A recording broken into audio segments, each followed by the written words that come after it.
Hello dear students. तो आज इस वीडियो में हम पढ़ेंगे प्रेजेंट इंडेफिनिट का प्रैक्टिस सेट। इससे पहले वाली वीडियो में हमने प्रेजेंट इंडेफिनिट टेंस को अच्छी तरह से पढ़ लिया था, उसके स्ट्रक्चर भी देख लिए थे।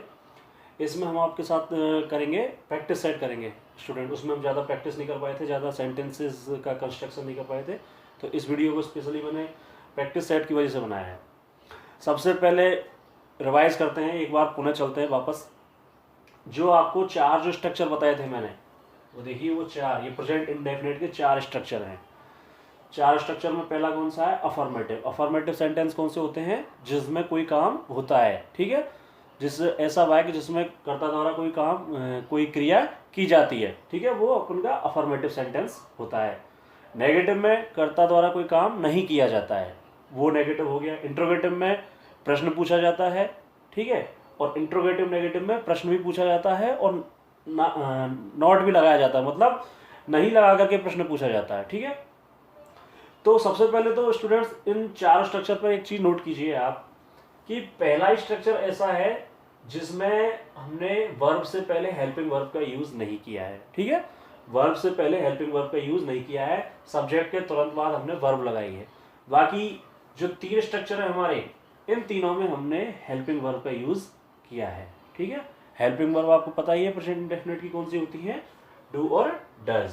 डू होती है और डज होती है, ठीक है। प्लूरल बहुवचनकर्ता के साथ डू और एक वचनकर्ता सिंगुलर सब्जेक्ट के साथ डज होती है।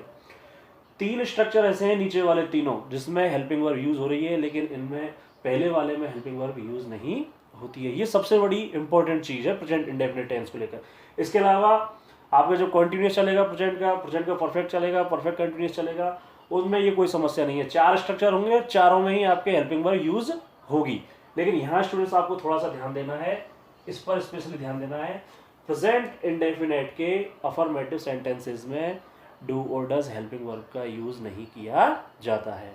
अगर आप इस बात को अच्छी तरह से समझ गए तो फिर आपका बिल्कुल कोई प्रॉब्लम आपको कभी भी सेंटेंस मेकिंग में नहीं होगी। ज़्यादातर स्टूडेंट की समस्या यही है, वो सिंपल जो वाक्य होते हैं अफर्मेटिव, उसमें भी वो डू और डज का प्रयोग करते हैं, क्योंकि पढ़ाया ये जाता है कि भाई प्रेजेंट इंडेफिनिट की हेल्पिंग वर्ब डू और डज है तो वो तो लगाएंगे ही बच्चे, लेकिन इस चीज़ पर फोकस नहीं किया जाता है। इसलिए आप इस चीज़ को थोड़ा सा इंपॉर्टेंट वे में लें कि प्रेजेंट इंडेफिनिट के आप जो भी अफर्मेटिव सेंटेंस बना रहे हैं उसमें आपको हेल्पिंग वर्ब यूज नहीं करनी है, ठीक है। आगे बढ़ते हैं। इसके अलावा जो तीनों हैं उनमें हेल्पिंग वर्ब यूज होगी। दूसरी इंपॉर्टेंट चीज में देखिए कि हेल्पिंग वर्ब के बाद, हेल्पिंग वर्ब जब आती है तो उसके बाद वर्ब की फर्स्ट फॉर्म ही आती है, ठीक है। देखिए दूसरी इंपॉर्टेंट चीज मैं आपको बता रहा हूं कि जब भी आपके प्रेजेंट इंडेफिनिट में हेल्पिंग वर्ब में डू और डज का हम प्रयोग करते हैं, मैंने हेल्पिंग वर्ब लिखा है, डू डज नहीं लिखा है, आप एक ही बार समझ जाना कि बार बार लिखने की जरूरत नहीं है। प्रेजेंट इंडेफिनिट की हेल्पिंग वर्ब डज और डू है, ठीक है। डज डू बोल लो या डू डज बोल लो, बस ध्यान ये रहना चाहिए कि डज किसके साथ आती है। आपकी डज आएगी सिंगुलर सब्जेक्ट के साथ में और डू आती है प्लूरल के साथ में, ठीक है। सो मैं पहले वाली वीडियो में बता दिया था, उसको भी देख लेना अगर आपकी समझ में नहीं आया तो। हाँ, आगे बात क्या है कि जब हम हेल्पिंग वर्ब प्रेजेंट इंडेफिनिट में यूज करते हैं, डज यूज करें चाहे डू यूज करें, आपको ये दिमाग में रखना है, तो उसके साथ में वर्ब की फर्स्ट फॉर्म ही लगानी है जो ओरिजिनल वर्ब होती है। ऐसा मत कर देना कभी कि डज भी लगा रहे हैं और वर्ब में एस या एस भी लगा रहे हैं, ठीक है। मान चलो इधर भी डज लगा दिया और आगे कोई भी क्रिया कर रहे हैं उसमें भी साहब गो कर दिया या प्लेस कर दिया, गलत हो जाएगा, ठीक है। तो ये गलती नहीं करनी है। आइए स्ट्रक्चर पर, अपने सेंटेंसेस पर आइए, सेंटेंस बनाते हैं। पहला सेंटेंस है बच्चे, बहुत ही सिंपल सेंटेंसेस हैं, ठीक है। ये उन लोगों के लिए जो इंग्लिश ग्रामर के लर्नर्स हैं, जो बिगनर्स हैं, जिनकी शुरुआत हुई है, जिनके लिए ये सारी चीज़ें, क्योंकि इनमें बहुत प्रॉब्लम्स होती है। कई स्टूडेंट सोचते हैं कि क्या छोटी मोटी चीज़ें, लेकिन वो अच्छे स्टूडेंट्स इनमें गलती कर देते हैं जब बात बनाने की आती है तब, ठीक है।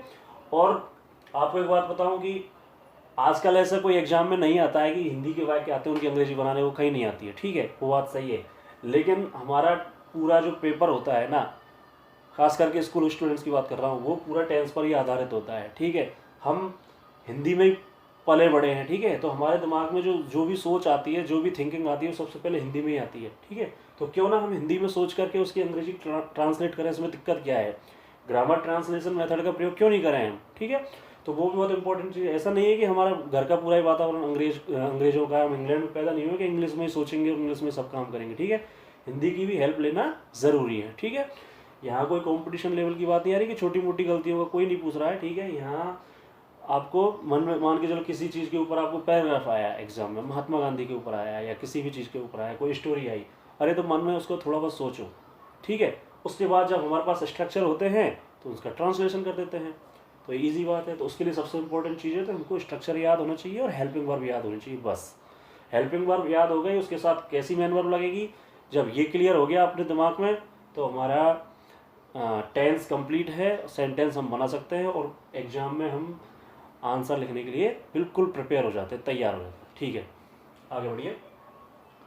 पहला स्ट्रक्चर देखिए आप, सॉरी सेंटेंस देखिए बच्चों, बच्चे गाना गाते हैं, ठीक है। तो सबसे पहले अपन को ये पता लगाना है कि सेंटेंस हमारा कैसा है, वाक्य कैसा है, अफर्मेटिव है, सिंपल है, ठीक है। ये है हमारा पहला सेंटेंस, बच्चे गाना गाते हैं। सबसे पहले पहचानना है, अफर्मेटिव सेंटेंस है, पहचान लिया, उसके बाद हम अफर्मेटिव स्ट्रक्चर की तरफ चलेंगे। स्ट्रक्चर क्या कहता है, सब्जेक्ट, उसके बाद डायरेक्ट वर्ब है, हेल्पिंग वर्ब का यूज नहीं करना है क्योंकि अफर्मेटिव है। वर्ब हमारे पास दो हैं, V1 और V5। V5 का मतलब क्रिया में एस या ES, V1 का मतलब है ओरिजिनल वर्ब जैसी हो वैसी रहेगी, ठीक है। तो उसके लिए हमको V1 लगाएं या V5 लगाएं, ठीक है, वो डिपेंड करता है हमारे सब्जेक्ट पर। किस पर, सब्जेक्ट पर। अब बच्चे सिंगुलर करता है, सिंगुलर सब्जेक्ट है, प्लूरल, बच्चे ज्यादा है, इसका मतलब बच्चा होता है तो एक है, बच्चे तो उसका मतलब प्लूरल है, तो बच्चे को अंग्रेजी में बोलेंगे चिल्ड्रन, चिल्ड्रन। उसके बाद हमको V1 या V5 में से एक लगाना है। जब हमारे पास सब्जेक्ट प्लूरल है तो हम V1 लगाएंगे, ठीक है, क्रिया की फर्स्ट फॉर्म भी लगाएंगे। V1 का मतलब क्रिया की फर्स्ट फॉर्म, ठीक है। अब यहाँ क्रिया कौन सी है, हिंदी वाक्यों में जो अंत में आती है ना वो क्रिया होती है, ठीक है। और वैसे भी इसमें तो आयत ये तो ये लग रहा है प्रेजेंट इंडेफिनिट है। तो बच्चे गाना गाते हैं, गाने की अंग्रेजी क्या है, सिंग, ठीक है। तो सिंग हो गया सर, कोई दिक्कत नहीं है। इसके बाद अब क्या लगाएंगे हम, ऑब्जेक्ट। ऑब्जेक्ट क्या है, बच्चे क्या गाना गाते हैं। क्रिया से पहले आप क्या लगा करके पूछ लो, ऑब्जेक्ट का आंसर निकल आएगा। क्या गाते हैं, सॉन्ग। अब बहुत सारे बच्चे तो सॉन्ग्स भी होगा, गाना या गाने गाते हैं, ठीक है, इस तरह से। Okay, children sing songs, got it ना। आगे बढ़ते हैं। सेकंड अपना सेंटेंस है, राधा खाना नहीं बनाती है। ये नेगेटिव का एग्जांपल दिया है मैंने, ठीक है। तो राधा की अंग्रेजी राधा, ओके। उसके बाद अब हेल्पिंग वर्ब का इस्तेमाल होना शुरू हो जाता है स्टूडेंट्स।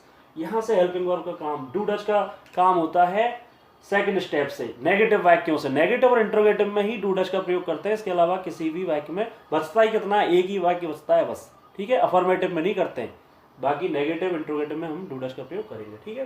तो राधा, अब डज एक वचन के साथ डज, बहुवचन के साथ डू, राधा एक वचन है, डज लगा दिया।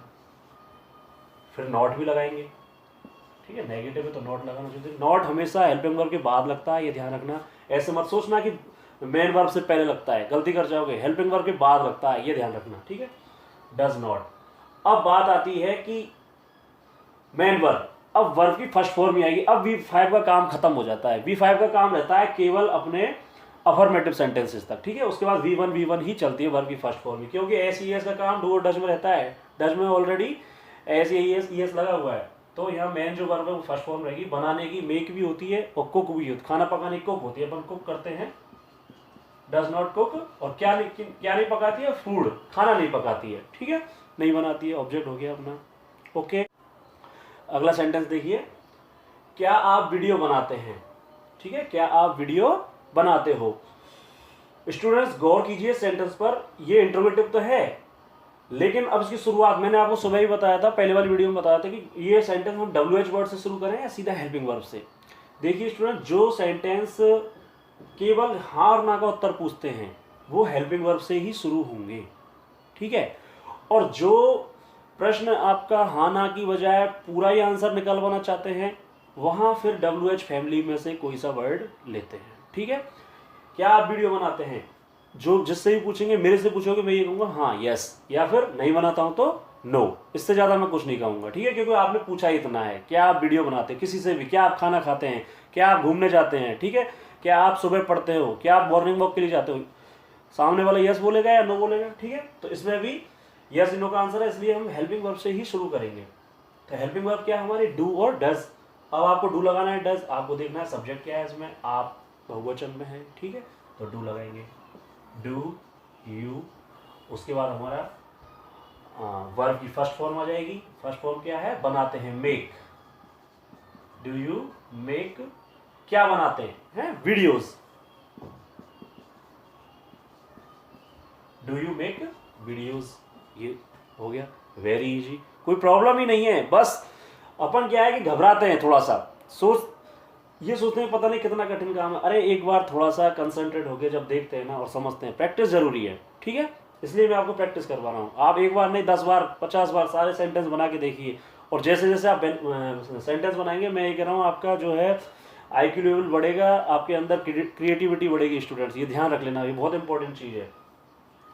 अगला सेंटेंस है हमारा, इंट्रोगेटिव भी है, नेगेटिव भी है। हाँ, इससे पहले मैं एक चीज़ बताऊँ कि अगर ये वाक्य ये होता, हाँ ना की जगह पूरी बात पूछता है, ये कि क्या आप वीडियो बनाते हो, उसकी जगह आप ये पूछता है इसमें, एक मिनट, अगर हमारा सेंटेंस होता आप वीडियो क्यों बनाते हो, ठीक है, ये क्वेश्चन यहाँ करते हैं अपन, आप वीडियो क्यों बनाते हो, तब हमारा स्ट्रक्चर चेंज होता। तब ये क्या होता है, WH फैमिली वाला वर्ड आएगा इसमें, क्योंकि अब हाँ ना का नहीं पूछ रहे हैं, रीजन पूछ रहे हैं कि आप वीडियो क्यों बनाते हो। तो सबसे पहले लगता है अपना, क्योंकि हमने लिया है वाई, और डू में डी छोटा कर देंगे, जगह तो उसकी वही रहेगी, डू की जगह चेंज नहीं होगी, स्ट्रक्चर वो वही है, बस ये एक्स्ट्रा आ गया। क्यों आ गया, क्योंकि अब हमारा क्वेश्चन का जो फॉर्मेट है वो थोड़ा सा चेंज हो गया, ठीक है, इस तरह से।